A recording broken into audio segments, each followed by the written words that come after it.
নমস্কার। প্রভুর জন্মভূমি শ্রীধাম ডাহাপাড়া, মুর্শিদাবাদ। 1871 সালে 17ই মে ভারতবর্ষের মুর্শিদাবাদ জেলার ডাহাপাড়ায় প্রভুর আবির্ভাব। তার পৈতৃক নিবাস বাংলাদেশের ফরিদপুর জেলার গোবিন্দপুর গ্রামে। পিতার নাম দীননাথ চক্রবর্তী এবং মাতার নাম বামা সুন্দরী দেবী।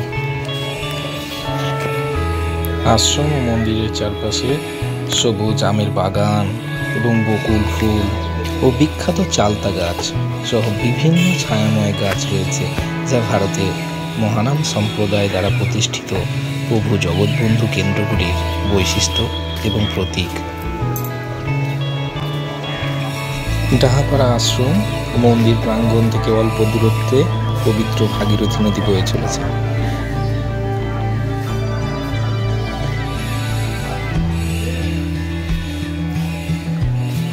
চলুন এবার মন্দির প্রাঙ্গণে প্রবেশ করি এবং প্রভু মায়াময় মুখ দর্শন করে মুগ্ধ হই। জয় জগৎবন্ধু, জয় বন্ধু সুন্দর।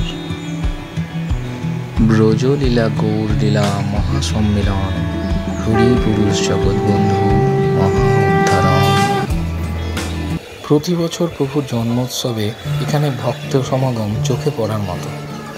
অদূরে প্রবাহমান ভাগীরথী নদীর বুক চিরে যেসব মোটর বোট বা ফেরিগুলো এখনও চলাচল করে, সেই সব মাঝিদের গাওয়া ভাটিয়ালি গান আমাদের কানকে প্রশান্তি দেয়।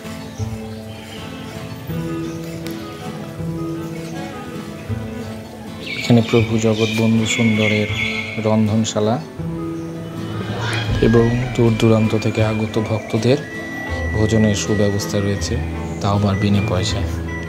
জাতি ধর্ম নির্বিশেষে ভক্তের ঢল এখানে আসে এবং রোজ দুপুরে এবং সায়াহ্নে প্রসাদ গ্রহণ করেন।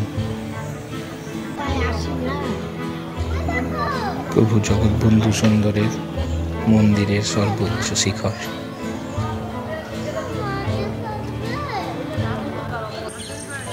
এখানে প্রভুর সেবায় নিয়োজিত ব্রহ্মচারী সাধুজিদের সমাধি ক্ষেত্র। এই জায়গার অন্য একটা নামও আছে, পঞ্চবটি।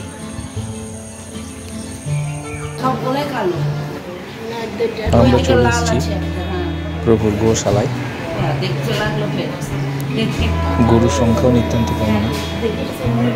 এখানে দেখতে পাচ্ছি আমি বিভিন্ন রঙের বিভিন্ন জাতের গোমাতা।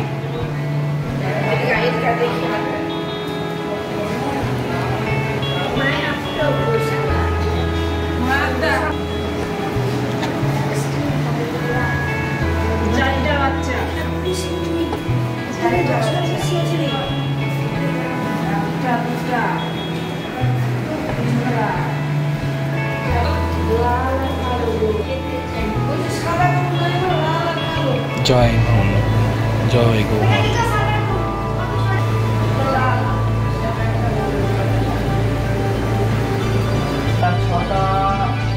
এটা গরুর ঘাস কাটার মেশিন।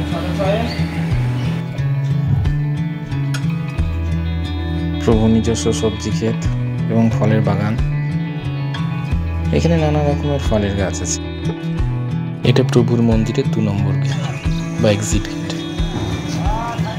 এই গেট দিয়ে দর্শনার্থীরা বাইরে বেরোয়।